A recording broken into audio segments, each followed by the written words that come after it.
देखो, जैसे मान लो हम लोग एक और क्वेश्चन करें। मान लो क्वेश्चन ये है कि हमें 4 स्टूडेंट्स दिए गए हैं, S1, S2, S3, S4, है ना। और हमसे कहा गया इन सभी को लेकर के एक लाइन में खड़ा करना है ना। ऑल 4 आर अरेंज्ड, ठीक है, इन ए रो। चारों के चारों को लेकर के एक रो में खड़ा करना है। तो मतलब क्या हुआ, देखो इसका मतलब ये हुआ कि 4 बच्चे हैं, 4 में चारों को लेना है, तो n भी 4 है और r भी 4 है, ठीक है।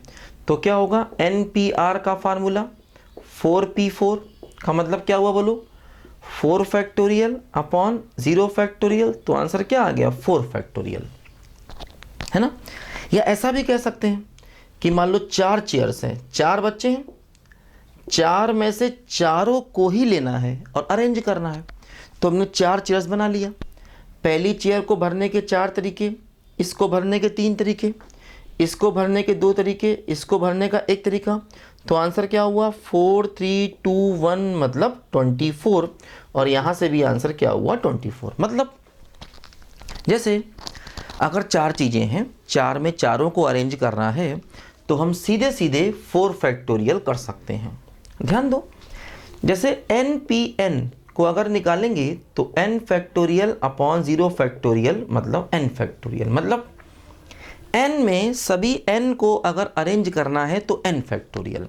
जैसे मान लो 5 लोग हैं, 5 में से 5 को अरेंज करना है तो 5 फैक्टोरियल। 10 लोग हैं, 10 में से 10 को अरेंज करना है तो 10 फैक्टोरियल, है ना। कि जितनी चीज़ें हैं उन सभी को अगर अरेंज करना है, मतलब अगर n चीज़ें हैं, n में से सभी n को अरेंज करना है तो क्या हो जाएगा बोलो, n फैक्टोरियल। जितनी चीज़ें हैं उन सभी को अगर अरेंज करना है तो उतने का ही फैक्टोरियल। इस बात को याद कर लो कि 3 चीज़ें हैं, सभी को अरेंज करना 3 फैक्टोरियल, है ना। 4 चीज़ें हैं, सभी को अरेंज करना है 4 फैक्टोरियल। 10 चीज़ें हैं, सभी को अरेंज करना है तो 10। ध्यान रखना, यहाँ पर चीज़ें अलग अलग होनी चाहिए। परमुटेशन में जिन चीज़ों को अरेंज कर रहे हैं वो सारी चीज़ें अलग अलग होनी चाहिए, ये बात ध्यान दो। जितनी चीज़ों को अरेंज करते हैं NPR के फार्मूले में ये n जो है वो डिफरेंट होता है, ध्यान रखना, ठीक है। तो n में से सभी n को अरेंज करना है तो हम NPN लगाएं या n फैक्टोरियल लगाएं, बात एक ही, इस बात को याद कर लो, ठीक है, कि n चीज़ें हैं, है ना, n डिफरेंट थिंग्स, ठीक है, आर अरेंज्ड, ठीक है, इन n फैक्टोरियल वेज, है ना। n चीजें हैं और ये सब अलग अलग हैं, और अगर इनको अरेंज करना है, क्या लिखा है देखो, n different things are arranged in n factorial ways. n चीजें हैं, अलग अलग हैं, उन सभी को अरेंज करना है तो नंबर ऑफ वेज कितने हो जाएंगे बोलो, n factorial number of ways हो जाएंगे। इस बात को याद कर लो, ठीक है। देखो ध्यान दो, अब जैसे यहां पर हम क्या कर रहे हैं, चीज़ों को अरेंज कर रहे हैं। जैसे हमने सवाल किया था कि मान लो मेरे पास 5 स्टूडेंट थे, S1, S2, S3, S4। या मान लो छोटा सवाल लें, मान लो 4 स्टूडेंट हैं, मान लो ये नया क्वेश्चन लेते हैं, 4 स्टूडेंट हैं और हमसे कहा गया कि 3 आर अरेंज, इसमें से 3 को लेकर के अरेंज करना है। तो अब 3 को लेकर अरेंज करना है तो क्या होगा, हम ऐसा करेंगे, क्या मतलब कि 3 बॉक्सेस बना लेंगे, या मान लो 3 चेयर्स ले ली। अब इस चेयर को भरने के 4 तरीके, है ना, 4 में से कोई एक यहाँ बैठ जाएगा। अब कोई एक यहाँ बैठ गया तो इसको भरने के 3 तरीके, इसको भरने के 2 तरीके। तो 4 × 3 × 2 कितना हो गया, 24। या ऐसा कह सकते हैं कि 4P3। तो क्या हो गया, 4 फैक्टोरियल अपॉन 1 फैक्टोरियल मतलब 24। एक ही बात है कि अगर 4 बच्चे थे, 4 में से 3 बच्चों को लेकर के अगर हमें अरेंज करना है तो 4P3। या ऐसा कह दो कि 4 लोग हैं और उनको बैठने के लिए 3 चेयर्स हैं। तो 4 लोग हैं और अगर 3 चेयर्स पर उनको बैठाना है तो क्या हो जाएगा, 4P3 यानी कि 4 फैक्टोरियल यानी कि 24, है ना। ऐसा देखो यहाँ पर हम कह सकते हैं, ठीक है। अच्छा अब देखो, जैसे ये जो 24 तरीके हैं इनमें क्या क्या होगा, जैसे हो सकता है S1 आया हो, S2 आया हो, S3 आया हो, ये एक तरीका होगा। हो सकता है यहाँ S2 आया हो, S3 आया हो, S1 आया हो, ये एक तरीका है ना। तो यह हो सकता है यहाँ S1 आया हो, यहाँ S2 आया हो, यहाँ S4 आया हो, ये एक तरीका है। क्योंकि चार में से कोई भी तीन को हम चेयर पे बैठाएंगे, जैसे तीन को बैठाया, उनके प्लेसेस को बदल देंगे तो नया तरीका मिल जाएगा, है ना। या वो तीन कोई भी हो सकते हैं, जैसे हमने यहाँ S1 S2 S3 को लिया, यहाँ S1 S2 S4 को लिया। हम ऐसा भी कह सकते हैं S2 S3 S4 को ले लें। हम ऐसा भी कह सकते हैं S1 S3 S4 को ले लें। तो ये सब अलग अलग तरीके हैं। तो कुल मिला के देखो, इस तरीके से हमें 24 तरीके मिलेंगे, है ना, 24 तरीके, जिनमें कोई भी तीन चीज़ें हो सकती हैं। चार में से कोई तीन चीज़ें ले सकते हैं। जैसे S1 S2 S3 लिया, अच्छा उनके प्लेसेस भी बदल सकते हैं, तब भी नया तरीका हमको मिलता जाएगा हर बार।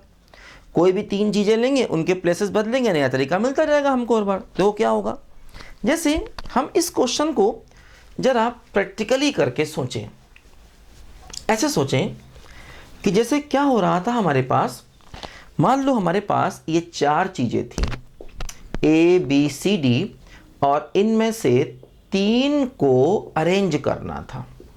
ठीक है, हमारे पास मान लो चार चीज़ें थीं और इनमें से तीन को अरेंज करना था। तो चार चीज़ों में से अगर तीन को अरेंज करना होगा तो टोटल नंबर ऑफ वेज कितने बनेंगे, 24, ये हमने देखा। ठीक है, तो देखो क्या क्या होगा, जैसे A B C हो सकता है, A C B हो सकता है, B C A हो सकता है, B A C हो सकता है, C A B हो सकता है, C B A हो सकता है। देखो 6 ये बने। A B D हो सकता है, A D B हो सकता है, B A D हो सकता है, B D A हो सकता है, D A B हो सकता है, D B A हो सकता है। देखो ये 6 तरीके बने। ठीक, अच्छा देखो ऐसा भी हो सकता है, A C D होता, A D C होता, D A C होता, D C A होता, C A D होता, C D A होता, ये 6 तरीके बने। और क्या हो सकता था, देखो B C D, B D C, है ना, C B D, C D B, फिर D C B और D B C। देखो ऐसे, तो ये वो टोटल 24 तरीके बने।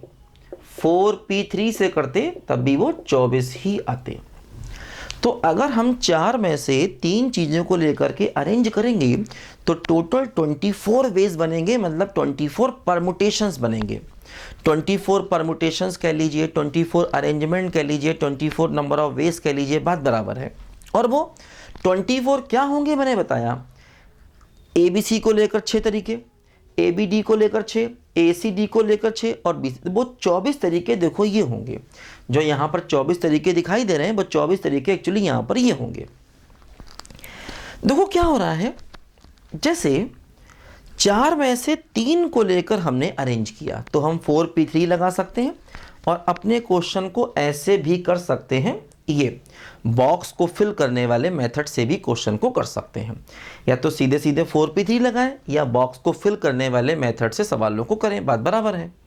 लेकिन ध्यान देना है यहाँ पर कि 4P3 क्यों लगा रहे हैं, क्योंकि एक जगह पर एक ही चीज़ आ रही है। जैसे मैंने बताया n चीज़ें हैं, r को अरेंज करना है तो हम NPR डायरेक्ट कर सकते हैं, ध्यान दो, है ना। अच्छा अब देखो, जैसे यहाँ पर हमें क्या करना था, अरेंजमेंट। कुछ चीज़ें दी थी, उनमें से कुछ चीज़ों को लेकर के अरेंज करना था। अब जैसे मैथ्स में कई सवाल ऐसे आते हैं जहाँ अरेंजमेंट नहीं करना होता। जैसे आदमी लोग अगर कुर्सी पर बैठेंगे तो वो एक अरेंजमेंट है। मान लो 5 लोग हैं, 5 में से हमने कहा भाई 4 लोग एक साथ आकर के फ़ोटो खिंचाएंगे। तो अब 4 लोग अगर फ़ोटो खिंचाएंगे, आपने उनके प्लेसेस बदल दिए तो एक नया फ़ोटोग्राफ आ जाएगा। तो ये भी अरेंजमेंट का ही सवाल है ना। कुछ लोग दिए हैं, उसमें से कुछ लोग चुनकर आएंगे और वो आपस में फ़ोटो खिंचाएंगे। तो जब हम फ़ोटो खिंचाने वाले सवाल की बात कर रहे हैं तो वो एक अरेंजमेंट का सवाल है, क्योंकि मान लो 2 लोग हैं, उनकी पोजीशन को बदल दिया तो नई फ़ोटो आ गई। मैंने बताया था जहाँ पर पोजीशन को बदलने से नई चीज़ आ जाती है उसी को हम अरेंजमेंट कहते हैं, है ना। अब जैसे मैथ्स में कई जगह पर तो अरेंजमेंट काम आता है, कई जगह पर मतलब वो सवाल ही ऐसे होते हैं कि अरेंजमेंट होते हैं। जैसे मान लो हमने एक नंबर लिया, हमने लिया 1 2 3, अब 3 2 1 कर देंगे, 2 1 3 कर देंगे, तो देखो ये नए नए नंबर आ गए। तो एक्चुअली ये अरेंजमेंट का सवाल है अगर हम ध्यान से देखें तो, ठीक है, ये एक अरेंजमेंट का क्वेश्चन है। अब मैथ्स में बहुत सी जगह ऐसी आती हैं जहां अरेंजमेंट नहीं होता, बल्कि चीज़ों को सिर्फ सेलेक्ट करना होता है। जैसे मान लो हमसे कहा जाए कि हमारे पास मान लो 4 बच्चे हैं, जैसे मान लो मेरे पास 4 बच्चे हैं ABCD, और कहा जाए 3 को सेलेक्ट करो और एक टीम बनाओ। ऐसे ना, मान लो मेरे पास 4 बच्चे थे, है ना, हमारे पास मान लो 4 बच्चे हैं ये ABCD, और कहा जाए 3 बच्चों को लेकर के एक टीम बनाओ। जैसे मान लो क्वेश्चन ये है कि ABCD, मान लो ये मेरे पास 4 स्टूडेंट्स हैं, 4 अलग अलग बच्चे हैं, और कहा जाए कि 3 are taken to form a team, मतलब 3 बच्चों को लिया गया और टीम बनाई गई। तो देखो जैसे मान लो अगर हमने 3 बच्चों को लिया ABC, तो ये एक टीम है। अब अगर हम इनकी पोजीशन को बदलेंगे तो टीम वही रहेगी, ये कोई नई टीम नहीं है। हाँ, अगर हम कहते 3 बच्चों को एक लाइन में अरेंज करो, तो अरेंजमेंट तो ये अलग था। जैसे यहाँ पर देखो, जब हमने 3 बच्चों को लेकर के लाइन में अरेंज किया तो ये एक अलग अरेंजमेंट, ये एक अलग अरेंजमेंट। 3 बच्चे ऐसे बैठेंगे तो वो अलग अलग व्यवस्थाएं हैं, अलग अलग अरेंजमेंट है, अलग अलग तरीके हैं। लेकिन जब हम कहेंगे कि भाई 4 में से 3 को लेकर एक टीम बनाओ, तो हमने कहा मान लो ये हमारी एक टीम है, तो अगर हम उनको आगे पीछे कर दें तो टीम तो वही रहेगी। जैसे मान लो 15 आपके पास क्रिकेट प्लेयर्स हैं और 15 में से आपको 11 की टीम बनानी है, तो अगर आपने 11 एक बार ले लिए तो ले लिए, उन 11 में किसी को आगे पीछे करोगे तो टीम थोड़ी बदलेगी, है ना। टीम तो तभी बदलेगी जब किसी प्लेयर को ही बदल दिया जाए। मतलब जैसे मान लो अब ये एक अलग टीम है, ये एक अलग टीम है, क्योंकि देखो इसमें C हट गया, उसकी जगह D आ गया। या जैसे देखो ये एक अलग टीम है और देखो ये एक अलग टीम है, ध्यान दो। तो अगर हमारे पास 4 बच्चे थे और 3 को हमने लिया, 3 are taken to form a team, 3 को हमने लिया और 3 को लेकर के मान लो हमें एक टीम बनानी है, तो 4 बच्चों में से 3 को लेकर के अगर हमें एक टीम बनानी है तो एक टीम ये है, एक टीम ये है, एक टीम ये है, एक टीम ये, तो टोटल टीमें सिर्फ 4 हैं। अब देखो टीम बनाने के सवाल में अरेंजमेंट नहीं आएगा, सिर्फ हम बच्चों को सेलेक्ट करेंगे बस, और कुछ नहीं। जब हम अरेंजमेंट की बात कर रहे थे तो हम सेलेक्ट भी कर रहे थे और अरेंज भी कर रहे थे। जैसे हमने 3 को उठाया, उनको अरेंज किया, फिर दूसरे 3 उठाए, उनको अरेंज किया, फिर तीसरे 3 उठाए, उनको अरेंज किया, इस प्रकार चौथे। तो जब हम अरेंजमेंट की बात करते हैं तो उसमें अपने आप ही सिलेक्शन शामिल होता है, पहले सिलेक्शन फिर अरेंजमेंट, पहले सिलेक्शन फिर अरेंजमेंट। लेकिन जब हम सिलेक्शन की बात करते हैं, जब हम टीम बनाने की बात करते हैं, तो सिर्फ हम चीज़ों को सेलेक्ट करते हैं, उनको अरेंज नहीं करते। तो क्या हो रहा है देखो, जैसे मैंने बताया अभी आपको कि 4 में से 3 लोगों को लेकर के एक टीम बनानी है, तो हमारे पास सिर्फ 4 अलग अलग टीमें ही बनेंगी। मतलब जैसे अभी हम लोगों ने NCR का फार्मूला पढ़ा था, NCR, तो NCR का फार्मूला क्या था, n factorial r factorial n minus r का फैक्टोरियल। देखो ध्यान दो, अब जैसे अगर मान लो मैं n की वैल्यू 4 ले लूँ और r की वैल्यू 3 ले लूँ और ये फार्मूला लगाऊँ 4C3, तो क्या होगा 4 फैक्टोरियल, नीचे देखो 3 फैक्टोरियल और इंटू 1 फैक्टोरियल, इसको मैं देखूंगा तो 4 3 2 1, और देखो ये क्या होगा 3 2 1, तो आंसर फाइनली क्या मिलेगा 4। देखो 4 ही आंसर है। तो इसका मतलब अगर हमें n चीज़ें दी जाएं और उनमें से r लोगों को उठा करके टीम बनानी हो, तो वो NCR फार्मूला ये काम कर देगा। मान लो n चीज़ें दी जाएं और r लोगों को उठा करके टीम बनानी हो, तो वो काम हमारा ये NCR फार्मूला कर देगा। मतलब NCR का काम क्या है, N अलग अलग चीज़ों में से R लोगों को एक बार में ले करके टीम को बनाना, या N अलग अलग चीज़ों में से R लोगों का सिलेक्शन करना, तो टोटल सिलेक्शन कितने होंगे वो ये बता रहा है। तो इसी को ही हम कॉम्बिनेशन भी कहते हैं। जैसे मान लो हम कहेंगे कि हमारे 4 सिलेक्शन हैं, 4 सिलेक्शन, या हम ऐसा कह सकते हैं कि हमारे 4 कॉम्बिनेशन हैं, 4 कॉम्बिनेशन। एक सिलेक्शन मतलब एक कॉम्बिनेशन। जैसे परमुटेशन का मतलब होता है अरेंजमेंट। देखो जैसे हमने कहा कि हमारे 24 अरेंजमेंट हैं, मतलब 24 परमुटेशंस हैं। तो यहाँ पर हर एक तरीका एक परमुटेशन है और यहाँ पर हर एक तरीका एक कॉम्बिनेशन है।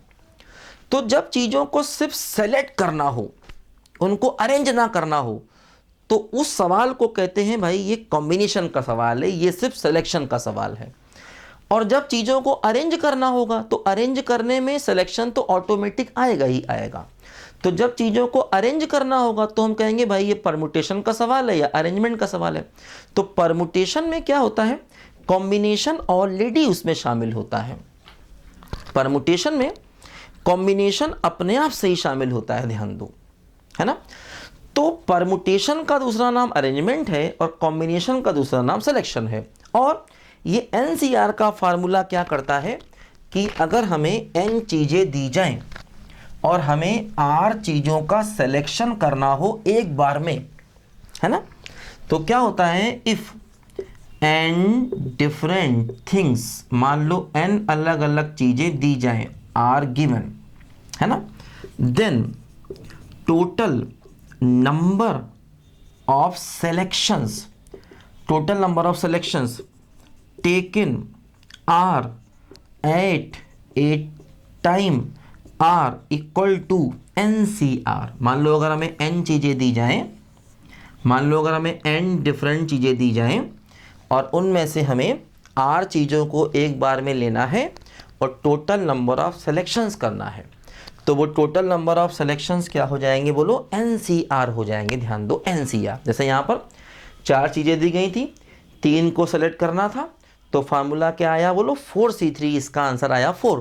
तो देखो यहाँ पर 4 आंसर आए। और परमुटेशन का काम क्या है, चीज़ों को सेलेक्ट भी करना और अरेंज भी करना। मतलब जैसे जब हम 4P3 लगा रहे थे तो 4P3 क्या कर रहा था, पहले 3 चीज़ों को उठा रहा था फिर उनको अरेंज कर रहा था। सिलेक्शन का फार्मूला सिर्फ उठाता है, सिर्फ सेलेक्ट करता है और कुछ नहीं, है ना। और परमुटेशन का जो फार्मूला है वो सिलेक्शन भी करता है और उनको अरेंज भी करता है। देखो जैसे अगर हम ध्यान दें तो हमारा देखो जो NPR का फार्मूला है वो है n factorial n minus r का फैक्टोरियल, और NCR का फार्मूला क्या है, n factorial r factorial n minus r का फैक्टोरियल। देखो हम इसको ऐसे भी लिख सकते हैं कि NPR बराबर NCR इंटू R फैक्टोरियल। देखो हम इसको ऐसे भी कह सकते हैं, मतलब n में से R चीज़ों का सिलेक्शन और उनका अरेंजमेंट करेंगे तो NPR मिल जाएगा। जैसे 4 में से 3 चीज़ों का सिलेक्शन, जैसे मान लो हम क्या करते, 4C3 करते और इंटू 3 फैक्टोरियल कर देते, तो क्या मिल जाता, 4P3 मिल जाता। ध्यान दो, मतलब 4 में से 3 चीज़ों को उठाना और हर एक चीज़ को अरेंज करना। तो जैसे मान लो यहाँ 3 चीज़ें हैं तो 3 चीज़ों के सिलेक्शन कितने हुए, 3 फैक्टोरियल मतलब 6। बताया था मैंने आपको भी कि मान लो n चीज़ें हैं और n चीज़ों के अरेंजमेंट कितने होंगे, n फैक्टोरियल। मान लो n चीज़ें हैं और n में से सभी को अरेंज करना है तो कितने वेज होंगे, n फैक्टोरियल। वही यहाँ पर है कि 4 में से 3 चीज़ों को उठाया और उठाने के बाद 3 चीज़ों का अरेंजमेंट, तो 3 चीज़ों का अरेंजमेंट देखो कितने हैं, 6 का मतलब 3 फैक्टोरियल। तो वही हो रहा है, 4 में से 3 चीज़ों को उठाने के तरीके और उसके बाद उनको अरेंज करने के तरीके, है ना। n में से r चीज़ों को उठाने के तरीके और उनको अरेंज करने के तरीके मतलब r फैक्टोरियल। तो NCR इंटू R फैक्टोरियल से क्या मिल जाएगा, बोलो NPR, है ना। तो मतलब चीज़ों को उठाना सेलेक्ट करना और उनको अरेंज करना, ये हो जाता है टोटल अरेंजमेंट के बराबर। मतलब या यूँ कहें अरेंजमेंट में कॉम्बिनेशन भी है, सिलेक्शन भी है और उनका अरेंजमेंट भी है। अरेंजमेंट में दोनों चीज़ें हैं, सिलेक्शन भी है और उनका अरेंजमेंट भी है, इस बात को ध्यान दीजिए, है ना। तो ये अब जाकर हमने परमुटेशन और कॉम्बिनेशन शब्दों का मतलब समझा। जो हमारे वर्ड्स थे ना परमुटेशन और कॉम्बिनेशन, अब उनका जाकर के हमने मतलब समझा कि परमुटेशन का मतलब अरेंजमेंट, जो अपने आप में एक प्रकार का क्वेश्चन है और वो डिपेंड करता है क्वेश्चन क्या है। तो देखो ध्यान दो, अब आगे आने वाले क्वेश्चंस में हमें वो बताएगा नहीं कि परमुटेशन लगाओ या कॉम्बिनेशन लगाओ या आप प्रिंसिपल ऑफ मल्टीप्लिकेशन लगाओ। वो हमें खुद से सोचना है आखिर ये क्वेश्चन क्या है, इसकी रिक्वायरमेंट क्या है। कई क्वेश्चंस ऐसे होते हैं जहां हमें चीज़ों को अरेंज करना होता है और कई क्वेश्चन ऐसे होते हैं जहां चीज़ों का सिर्फ सिलेक्शन करना होता है। तो ये बात हमें खुद से सोचनी पड़ेगी कि इस क्वेश्चन में सिलेक्शन है या परमुटेशन है ना। और ध्यान देना कि हम ये सब चीज़ें कहाँ से लेकर आए, ये सब चीज़ें हमने शुरू की थी प्रिंसिपल ऑफ मल्टीप्लिकेशन से। तो इस टॉपिक का जो बेसिक और सबसे अच्छा मेथड है वो क्या है, प्रिंसिपल ऑफ मल्टीप्लिकेशन। तो प्रिंसिपल ऑफ मल्टीप्लिकेशन से ही परमुटेशन निकला और उसी का एक स्पेशल केस क्या हो गया, कॉम्बिनेशन। जो हमारा सिलेक्शन है वो परमुटेशन का ही एक स्पेशल केस है और कुछ नहीं है ना। तो ध्यान देना, जो प्रिंसिपल ऑफ मल्टीप्लिकेशन था बेसिकली वो भी एक प्रकार का अरेंजमेंट था, वो सिलेक्शन नहीं था। तो जो हमारे अरेंजमेंट के क्वेश्चन होते हैं वो उस प्रिंसिपल ऑफ मल्टीप्लिकेशन से भी हो जाते हैं और स्पेशल केस में एनपीआर से भी हो जाएंगे। लेकिन एनपीआर में तभी लगा सकते हैं जब एक जगह पर एक ही चीज़ रखनी हो। अगर एक जगह पर ज़्यादा चीज़ें रखनी हो तो एनपीआर का फार्मूला फेल हो जाएगा अरेंजमेंट के केस में। और सिलेक्शन के केस में हम एनसीआर को लगा सकते हैं, है ना। ध्यान देना यहाँ पर। तो क्या है, देखो जो हमने प्रिंसिपल ऑफ मल्टीप्लिकेशन सबसे पहले शुरू किया था वो भी एक्चुअली क्या था, वो अरेंजमेंट का एक जनरल फॉर्म थी कि भाई एक जगह पर ज़्यादा चीज़ें भी आ सकती हैं। अब जब एक जगह पर एक ही चीज़ आ गया तो उसी को हमने परमुटेशन कह दिया, अरेंजमेंट कह दिया, है ना। और उसी का एक स्पेशल केस क्या हो गया, सिलेक्शन। जैसे हमने कहा भाई टोटल 24 हमारे परमुटेशंस हैं तो उनमें 4 सिलेक्शन है, वो 4 सिलेक्शन यहाँ पर आ गए अपने सामने। तो क्वेश्चन में ये बिल्कुल नहीं बताएगा क्या तरीका आपको लगाना है, वो तरीका हमें खुद से लगाना है और खुद दिमाग दौड़ाना है क्या लगाया जाए। जैसे जैसे हम प्रैक्टिस करेंगे ये बातें और हमारे दिमाग में क्लियर होती हुई चली जाएंगी। लिखो बच्चे ज़रा ध्यान से इसको पहले।